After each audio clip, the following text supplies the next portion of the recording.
que passou a pagar 120, 121, 135, não procurasse o nosso programa para que nós juntos fizéssemos a intervenção junto à empresa, ela possivelmente continuaria sendo uma das milhares e milhares de consumidoras que estão apenas enriquecendo os cofres da concessionária de água. Porque não tem explicação, não tem explicação. Uma consumidora pagar R$20 por mês e no outro mês pagar R$135. Aliás, tem. É a política nefasta dessa concessionária de água que rouba, que mete a mão no bolso de pessoas simples e humildes da cidade de Manaus. Até quando isto vai acontecer? Até quando essas pessoas simples e humildes vão continuar sendo enganadas, sendo enroladas pela concessionária de água? Eu não vou jogar que é muito pesado. Essa não dá, né, mestre? Mas a minha indignação, essa é a balança da justiça. E que justiça tem os consumidores com relação à concessionária de água? Até quando essa concessionária vai rasgar o contrato firmado com o poder público? Vai prestar um serviço ruim? Vai cobrar taxa de esgoto onde não tem?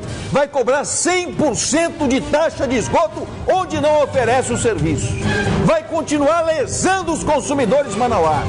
Vai continuar metendo a mão no bolso dos consumidores? A tarifa social não sai do papel para beneficiar aqueles que estão inseridos em programas sociais do governo, que deveriam pagar uma taxazinha bem pequena para concessionar. A taxa social ninguém sabe, ninguém fala, ninguém ouve e ninguém vê. Deveria estar aí como uma política, inclusive, para beneficiar as pessoas simples e humildes. Enquanto isso, continua fazendo o que quer na cidade de Manaus, envolvendo nessa sua teia essas pessoas iguais a dona Rosineide. Ainda bem que a Rosineide resolveu exercitar o seu direito de cidadã e de consumidora. Resolveu gritar, porque ela foi vítima de uma injustiça. E tanto isso é verdade, e tanto a concessionária tem consciência do que faz, que por diversas vezes ela pediu a instalação do hidrômetro, mas a concessionária não instala o hidrômetro. Por quê? Porque se instalar o hidrômetro, vai ter que cobrar só aquilo que o consumidor verdadeiramente está consumindo. Esse é o X da questão. Porque com o hidrômetro o consumidor passa a pagar aquilo que está consumindo. Como é que uma conta d'água, mestre, sai de 20 para 135 sem um medidor? Será que tem várias mães de Nais dentro da concessionária Manaus Ambiental que jogam cartas, os búzios, o tarô, consultam os astros, as estrelas, para saber quanto a consumidora gastou naquele mês? Porque se não tem hidrômetro, não tem como aferir o consumo. É isso que eu estou falando. Se ela pagava 20 e passou para 135, como é que se chegou a esse valor de 135? A não ser nessa política nefasta da concessionária de meter a mão no bolso dos consumidores. O caso da Rosineide precisa ser um caso exemplar para que outros consumidores sigam o exemplo dessa consumidora e não se deixem levar por essa política. Você precisa procurar os seus direitos, exigir os seus direitos, procurar o nosso programa, procurar o Ministério Público e denunciar essas barbaridades que a concessionária continua praticando na cidade de Manaus. Vamos ao intervalo comercial. Falando em barbaridade, daqui a pouco nós vamos falar sobre mais uma barbaridade que estão tentando fazer contra os consumidores. A Anatel, olha aí, a Anatel quer restrição aos usuários de internet fixa. Se você consome o seu pacote, a Anatel quer permitir que aquilo que você comprou como ilimitado passe a ter limitação. Eu vou encomendar um milheiro de tijolo e nós voltamos daqui a pouquinho, logo após o intervalo comercial. Até já. Nós voltamos ao vivo com o programa dessa quarta-feira. Amanhã, feriado, nós não teremos as edições dos programas locais. Me parece que só o Natan, né? Amanhã nós teremos o programa do Natan, então nós não teremos os outros programas, nós vamos voltar ao vivo na próxima sexta-feira.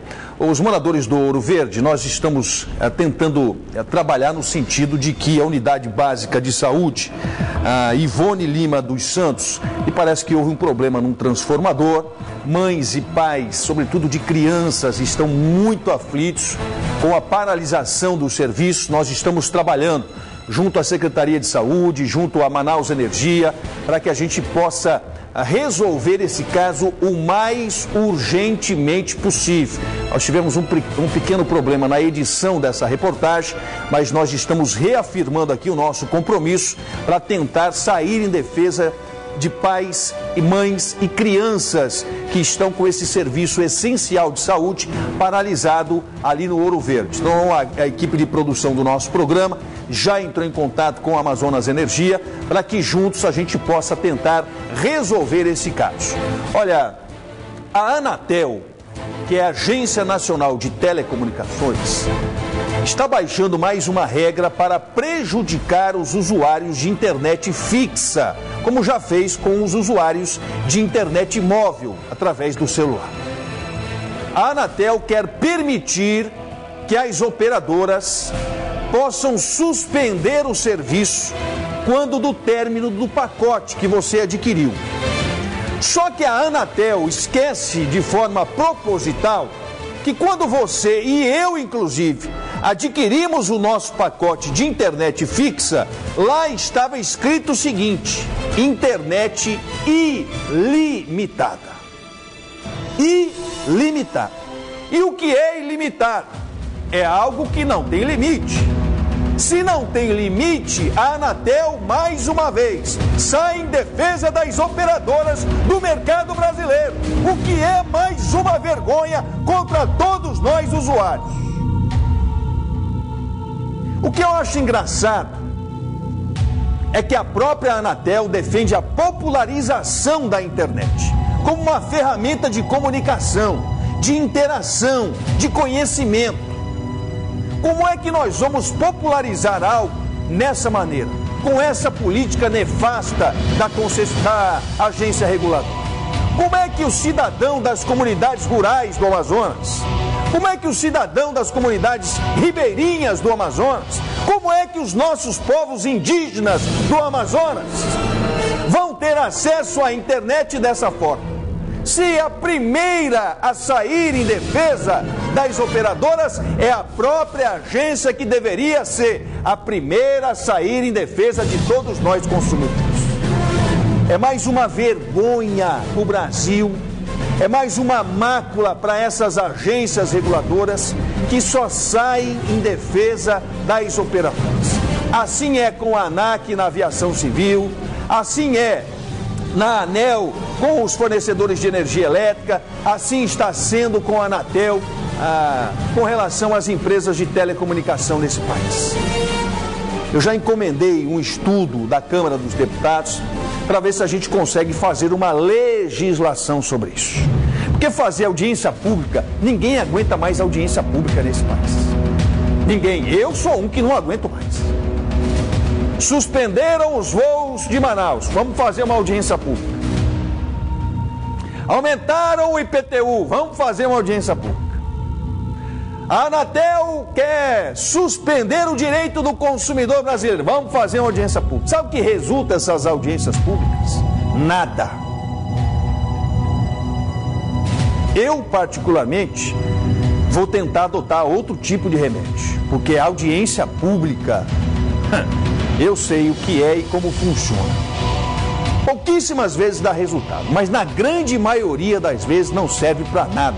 Só para discussões, só para posicionamentos, é uma lenga-lenga danada que na teoria é bonita, mas na prática não se resolve nada em favor dos consumidores. Então está aí mais um posicionamento vergonhoso da Anatel, que mostra claramente que ela é a favor, inclusive, de ruptura de contratos, Porque se eu assino um contrato ilimitado e a Anatel permite que isso seja limitado, ela está autorizando a quebra de contrato. Nós, e eu particularmente, que há muitos anos tenho esta bandeira de defesa do consumidor, vou fazer tudo o que estiver ao meu alcance, inclusive utilizando a tribuna da Câmara, a Comissão de Defesa do Consumidor da Câmara, os assessores da Câmara, para que juntos nós possamos tentar, inclusive, legislar e não permitir que mais um gesto lesivo aos consumidores seja colocado em prática por um órgão, o que é pior ainda, o que é mais agravante ainda, por um órgão que deveria proteger os consumidores, porque ela é uma agência pública, ela é uma agência do governo federal, ela é a Agência Nacional de Telecomunicações, criada para regular o mercado e não para ser uma espécie de banca advocatícia das empresas de telecomunicação nesse país. A Carolina nasceu com paralisia cerebral. O médico chamou a mãe e disse: olha, mãe, a sua filha vai ter problemas muito graves, muito sérios, possivelmente vai carregar uma deficiência por toda a vida e não vai andar. Imagine o choque de uma mãe ao saber disso.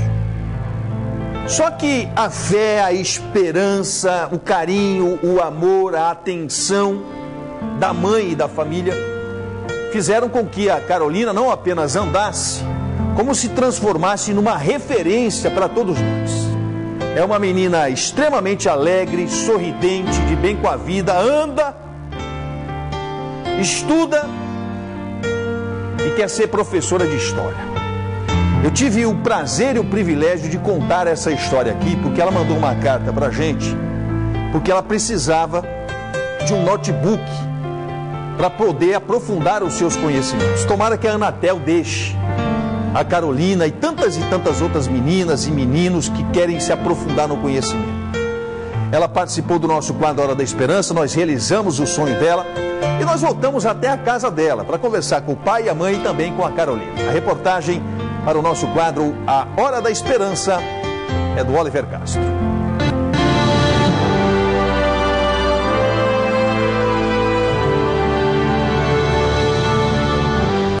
Uma garota mais que especial.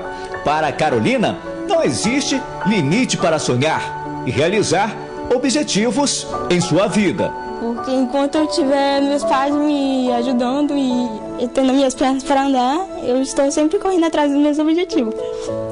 Então não tem limites para mim. A vida dela é sempre assim, cercada por livros. Aliás, muitos livros.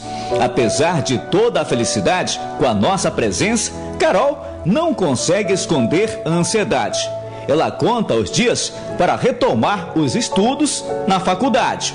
Estou muito ansiosa. Estou esperando as aulas na UFAM começarem, agora no dia 25 de maio. E eu estou muito ansiosa para voltar para esse mundo acadêmico. E já faz muito tempo, já faz uns 4 meses que eu estou fora desse mundo acadêmico, eu estou muito entediada sem estudar. Eu quero debater, eu quero meditar com intelectuais assim como eu, para poder me direcionar melhor nos meus estudos. O computador novo vai ajudar nas pesquisas e na realização de trabalhos acadêmicos. A utilidade é para formatar textos, ver vídeos, documentários, fazer trabalhos, porque antigamente eu fazia trabalhos escritos à mão e eu era cheia de calo do dedo. Eu ficava de 8 horas da noite até 4 horas da manhã escrevendo os fichamentos. A história da Carolina chamou a atenção de muita gente. E após a participação dela no programa Exija Seus Direitos, na rua ela foi bastante abordada. O que as pessoas mais perguntavam para você, Carolina? Perguntavam para mim: nossa, como é que tu conseguiu uma coisa dessas? Eu não sabia que você falava tão bem, eu não sabia que você era tão inteligente, tinha essa paixão pelos livros, esse teu amor pelo conhecimento, parabéns pela sua história de vida, eu não conhecia. E eu realmente fiquei impressionado, porque onde eu vou, a popularidade é extrema. Carinho do público. Muito carinho mesmo. E eu fiquei assim meio, nossa, fiquei meio pasma. Sendo uma celebridade. É, mais ou menos. Muitos